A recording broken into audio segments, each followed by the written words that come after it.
إن الحمد لله نحمده ونستعينه ونستغفره ونعوذ بالله من شرور أنفسنا ومن سيئات أعمالنا من يهده الله فلا مضل له ومن يضلل فلن تجد له وليا مرشدا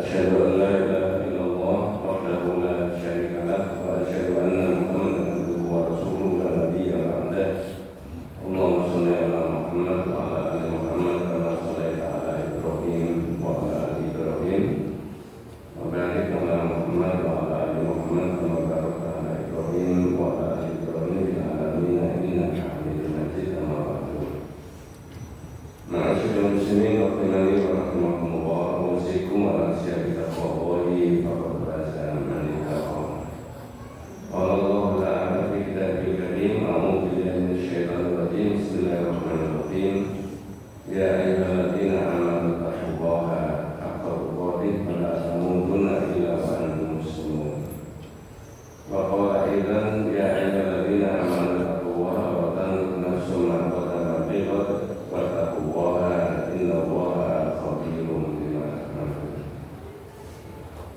Bapak-bapak, saudara-saudara, adik-adik, para sahabat rahimakumullah, mari bersama saya kita bertakwa kepada Allah Subhanahu wa taala. Seruan dan ajakan penjelasan supaya kita menjadi orang yang bertakwa sudah seringkali kita dengarkan di berbagai kesempatan. Tetapi yang perlu kita catat bahwa takwa kepada Allah itu tidak didasarkan pada asal-usul kejadian manusia, etnis, kesukuan, kebangsaan, bahasa, dan sebagainya. Takwa kepada Allah juga tidak dikaitkan dengan perolehan ekonominya seseorang di dunia. Takwa kepada Allah juga tidak didasarkan pada tingkat atau derajat serta pendidikan seseorang. Itu maknanya apa? Maknanya adalah semua orang itu punya peluang untuk menjadi orang yang berdekat dengan Allah dengan prinsip-prinsip takwa kepada Allah. Kalau didasarkan pada perolehan ekonominya, Allah membagi rezeki dengan tidak merata. Tapi kalau didasarkan pada strata pendidikan, tidak semua orang berpendidikan tinggi. Tetapi peluang menjadi orang takwa itu adalah bisa diraih oleh setiap manusia. Hanya yang menjadi pembahasan kita adalah orang itu mau atau tidak, cuma itu aja. Bisa memanfaatkan peluang atau tidak, terlebih di bulan Ramadan sekarang ini. Ayat yang saya baca tadi, prinsip takwa kepada Allah itu ada 2 poin, 2 ayat yang berbeda. Pertama adalah takwa kepada Allah dikaitkan dengan penyerahan diri kepada Allah. Dan yang kedua adalah takwa kepada Allah dikaitkan dengan persiapan menghadapi masa yang akan datang. Tentu tidak bijak kalau kemudian saya uraikan keduanya itu dengan panjang lebar. Pertama, takwa kepada Allah dikaitkan dengan penyerahan diri kepada Allah. Itu ada 2 poin. Orang itu bisa menyerahkan diri kepada Allah karena terpaksa. Bahasa Al-Qur'annya karha. Yang kedua, orang itu bisa menyerahkan diri kepada Allah karena tau'an, karena taat. Apa bedanya? Kalau menyerahkan diri kepada Allah karena terpaksa, itu mengikuti hukum Allah yang sudah Allah buat di dunia. Ada proses dalam kejadian manusia itu mulai dari balita, anak-anak, remaja, dewasa, tua bangsa, meninggal. Ini bukan dialami orang yang beriman saja, tapi semua manusia. Ini artinya aslama lillahi karha. Orang itu menyerahkan dirinya kepada Allah karena terpaksa, dipaksa oleh Allah. Saya bisa memaknai itu ngambil dari kalimat wala tamutunna illa wa antum muslimun. Janganlah kalian mati kecuali sudah menyerahkan diri kepada Allah.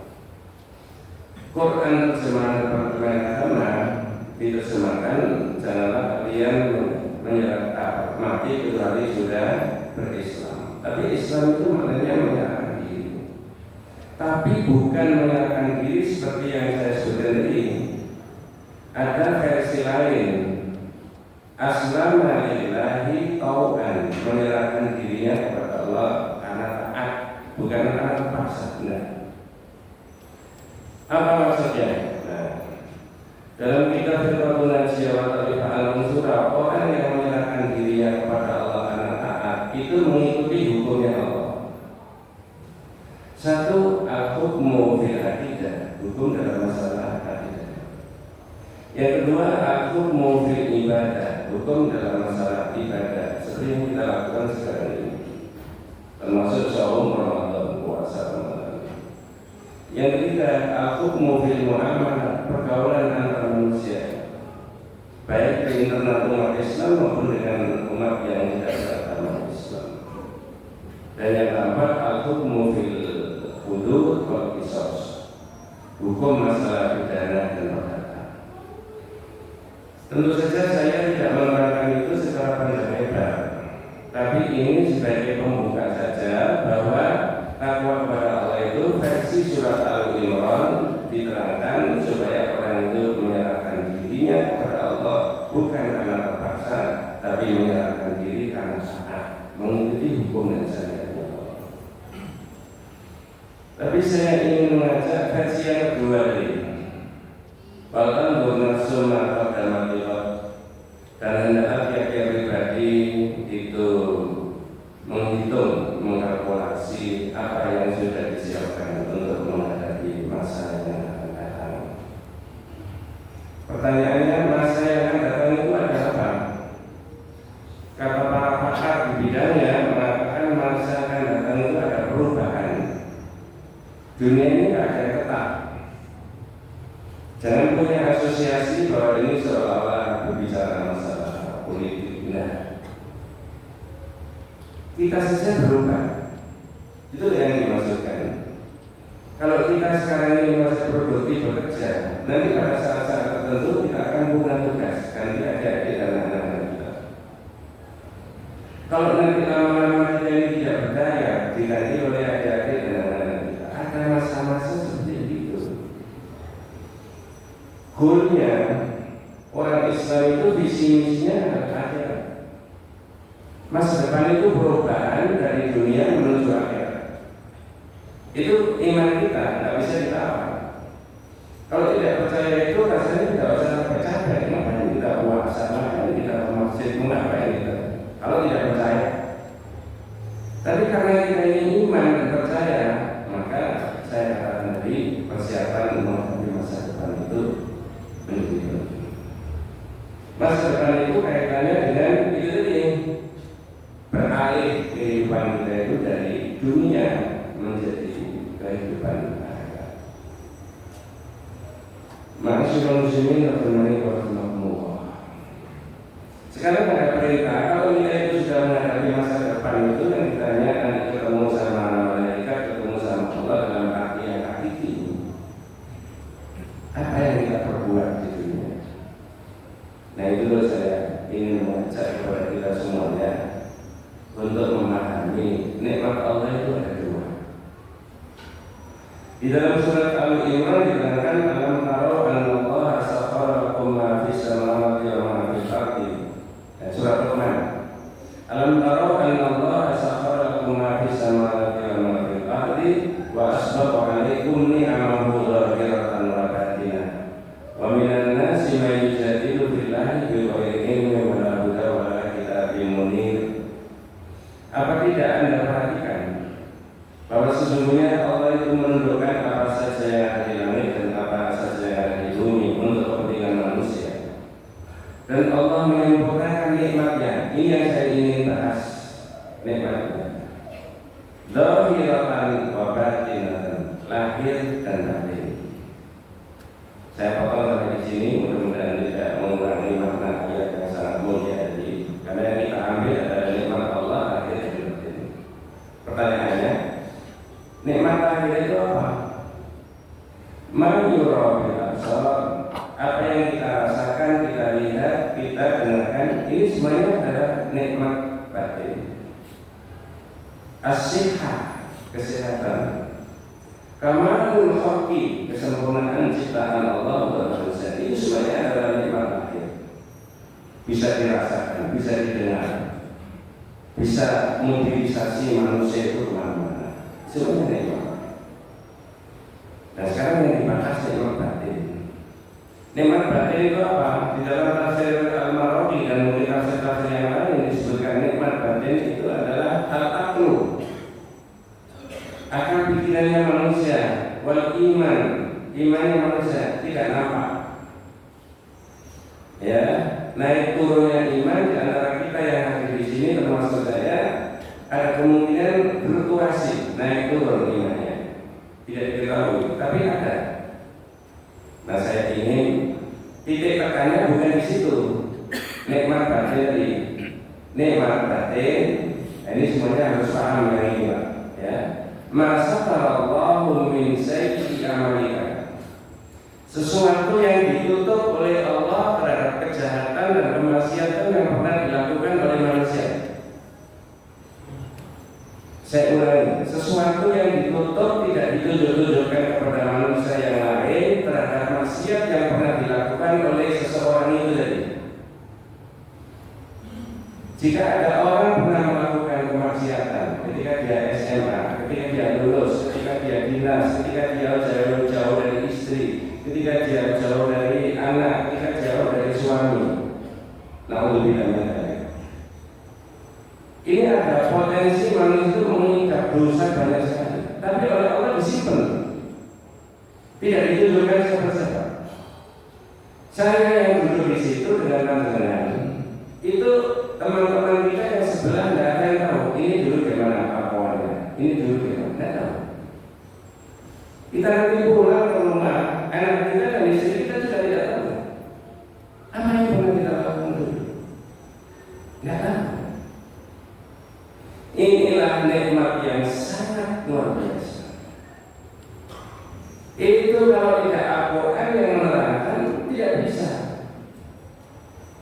Maka keimanan kita seperti itu.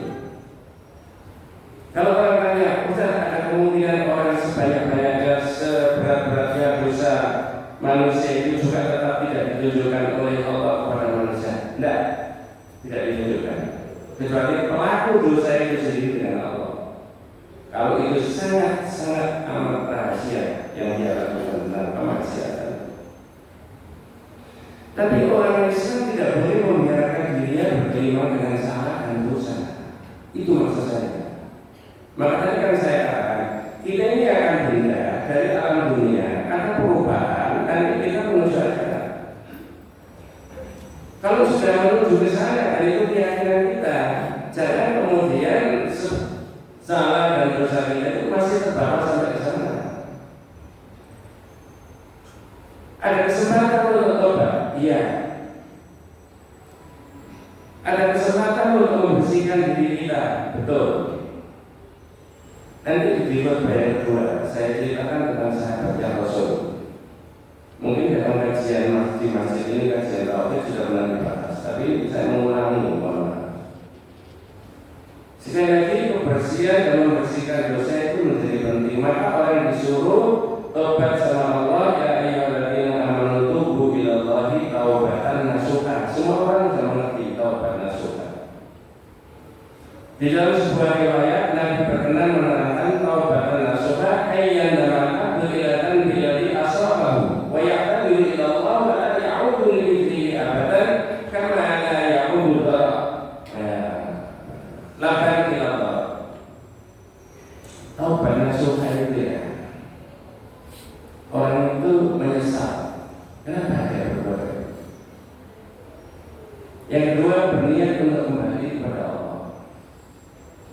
Yang ketiga, tidak mengulangi lagi. Kalau itu kriterianya yang ditetapkan oleh Rasulullah, dia tidak kembali kepada dosa, sebagaimana tidak bisa kembalinya ketika orang memerah air susunya sapi atau air susunya unta, diperah dari putihnya, keluar dari situ, nggak bisa dimasukkan lagi. Itu taubatan nasuha. dosa yang dia sesali, dosa yang dia kembali kepada Allah tadi, dosa yang kemudian dia tobati tadi, dia tidak akan mengulangi situ lagi seperti orang memerah air susu unta, air susu sapi yang tidak bisa dimasukkan ke dalam putih. Inilah Islam itu punya konsep orang bisa berdosa, orang bisa berprestasi, tapi orang juga diberi kesempatan oleh Allah untuk taubat sesuatu. Aku qouli hadza wa astaghfirullah innahu huwal ghafurur rahim.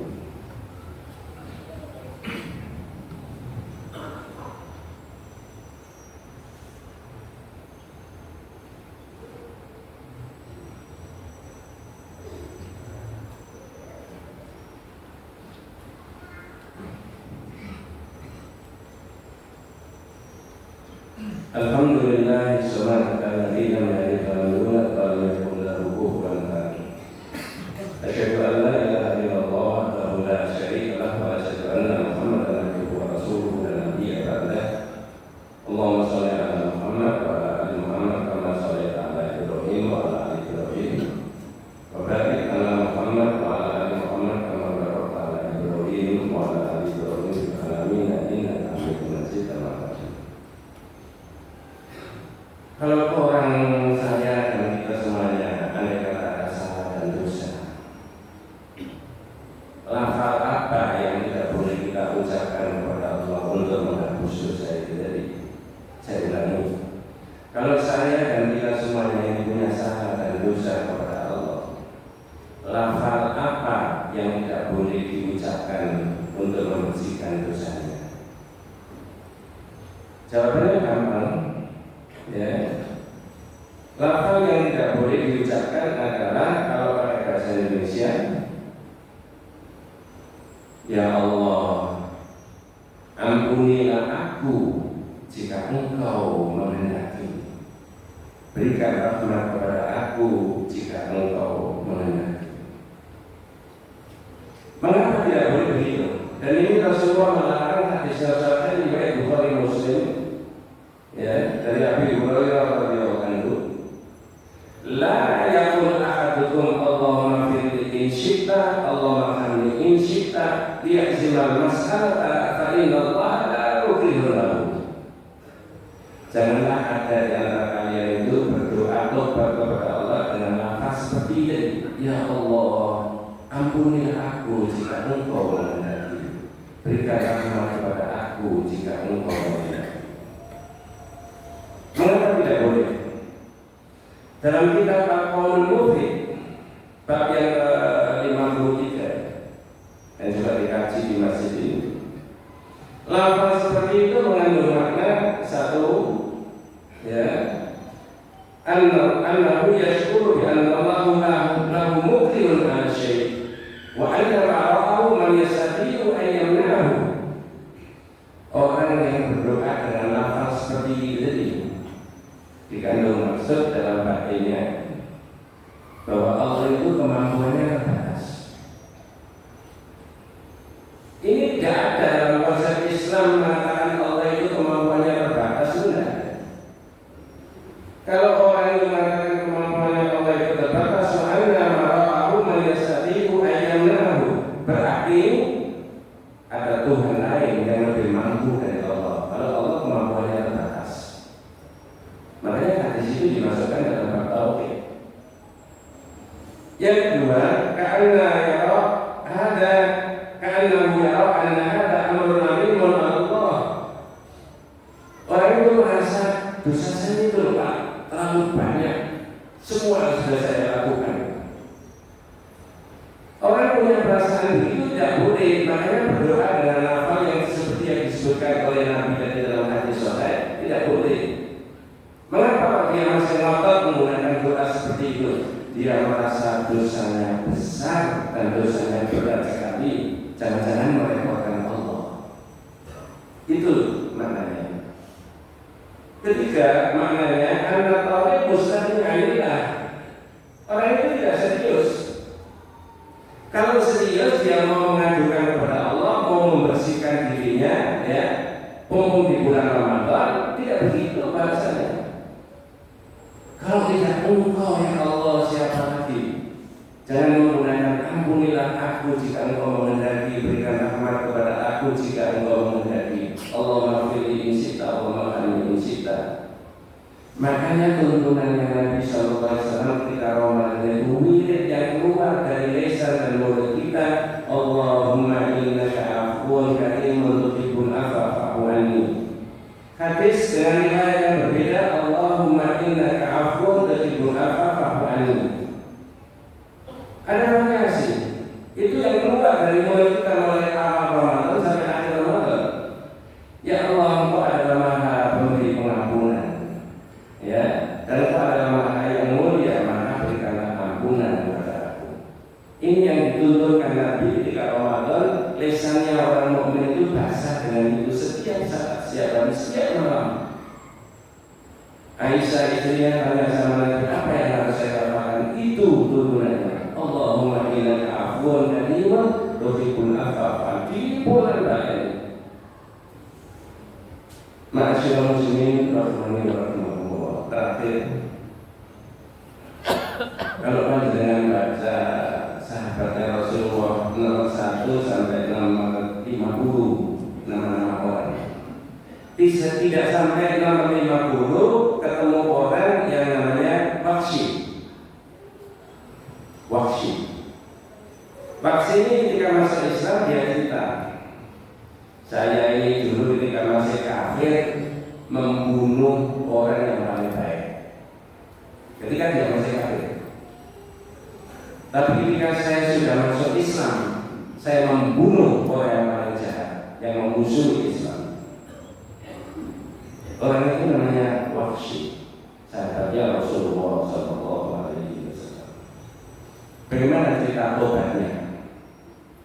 Satu ketika Wahsy itu datang menghadap Rasulullah SAW, mau dekat sama Nabi, mau tobat kepada Allah di depan Nabi kita Muhammad SAW. Ada keterangan Nabi mengatakan begini, "Wahai anni ya Wahsy hatta wajhaka." Kalau kita terjemahkan pada halus, Wahsy, aku itu kalau melihat mukamu masih ingat pamanku yang kamu bunuh, Hamzah. Itu di perang Uhud. Wahsy ini bukan tentara. Memang diselipkan masuk dengan potong dulu, diselipkan masuk di kancah peperangan. Tujuannya cuma satu, bunuh Hamzah. Karena ini pembunuh bayaran. Wahsy namanya, bunuh Hamzah. Sukses dia membunuh Hamzah, pamannya Nabi. Dan Rasulullah sangat sedih pamannya ini meninggal. Maka ketika di depannya Nabi ini, "Baik anni ya Wahsy hatta wajhaka." Pindah dari sini. Aku tidak ingin melihat mukamu. Atau dengan bahasa lain tadi, Wahsy, aku itu kalau melihat mukamu masih ingat pamanku yang kamu bunuh. Tapi karena Wahsy ini mau jadi orang baik, maka dia tidak pindah dari tempat duduknya di depan Nabi Muhammad SAW.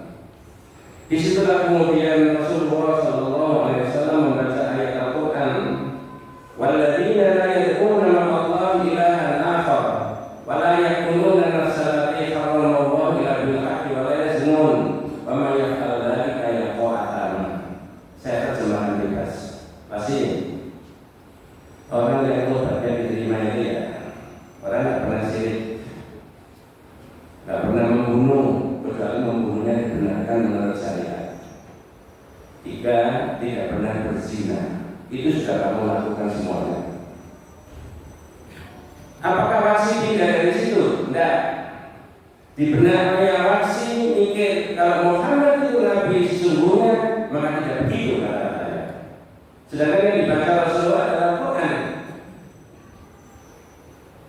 Ya, dibaca di dalam Wahsy. Tidak begitu lama Rasulullah mengulangi membaca ayat yang berbeda lagi. Innallaha la yaghfiru an yushraka bihi wa yaghfiru ma duna dzalika liman yasha. Sesungguhnya Allah tidak mengampuni dosa syirik, tetapi mengampuni dosa selain syirik kalau Allah menghendaki. Jadi 3 dosa besarnya Wahsy menurut ayat yang kedua, ya, di dalam surat An-Nisa juga ada. Itu tinggal satu dosa yang tidak bisa diampuni, yaitu dosa syirik. Jangan salah paham ketika masih segar bugar, masih sehat, masih bisa kemana-mana. Ketika orang tobat dari dosa syirik, sebesar dosa itu tetap diampuni. Tapi maknanya ini adalah ketika dosa itu dibawa mati. Ini keterangan Tanzan, tapi saya tidak meneruskan keterangan mengenai kedudukan dosa syirik itu ya. Dan itu yang memang paling tidak ada khilaf, tidak ada perselisihan di antara para ulama. Terakhir, Nabi membaca surat Az-Zumar. Qul li ibadiyal ladzina asrafu ala anfusihim la taqnatu min rahmatillah innallaha yaghfiru dzunuba jami'a. Muhammad, bilang sama orang yang duduk di depanmu, pasti. Bilang sama hamba-hamba yang melampaui batas. Apa yang harus dikatakan oleh Rasulullah? La taqnatu min rahmatillah. Jangan putus asa dari rahmatnya Allah. Sesungguhnya Allah itu mengampuni semua dosa. Alangkah nikmatnya kalau kita ini meninggal, kemudian kita ini sudah bersih dari dosa.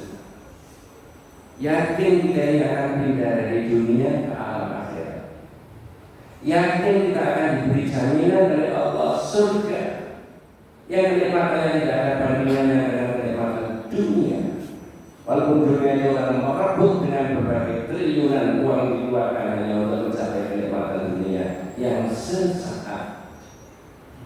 Bersihkan diri kita dari dosa sebanyak sebesar apapun. Hanya diri kita yang tahu kepada Allah. Bertobatlah kepada Allah. Bibir kita lisan setiap saat, setiap hari. Allahumma innaka afuwwun tuhibbul afwa fa'fu anni. Mudah-mudahan kita semuanya senantiasa diberikan rahmat barokah dari Allah Subhanahu wa taala. Alhamdulillah hamdan yu'affi ni'amahu wa yu'affi mazidah. Ya Rabbana wa lakal hamdu wa ma yanbaghi li jalali wajhika wa 'azimi sultanik.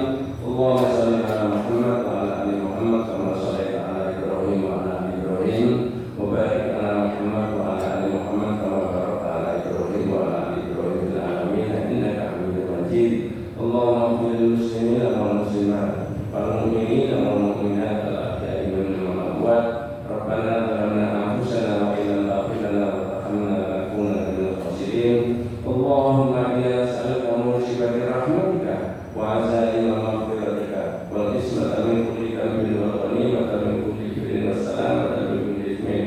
Allahumma inna nas'aluka min khayri ma sa'alaka minhu nabiyyuka Muhammad sallallahu alaihi wasallam wa na'udzu bika min syarri ma sa'alaka minhu nabiyyuka Muhammad sallallahu alaihi wasallam wa antal musta'an wa alaikal balagh. La haula wa la quwwata illa billahil aliyyil azim. Subhana rabbika rabbil izzati amma yasifun wa salamun alal mursalin walhamdulillahi rabbil alamin. Ibadallah, innallaha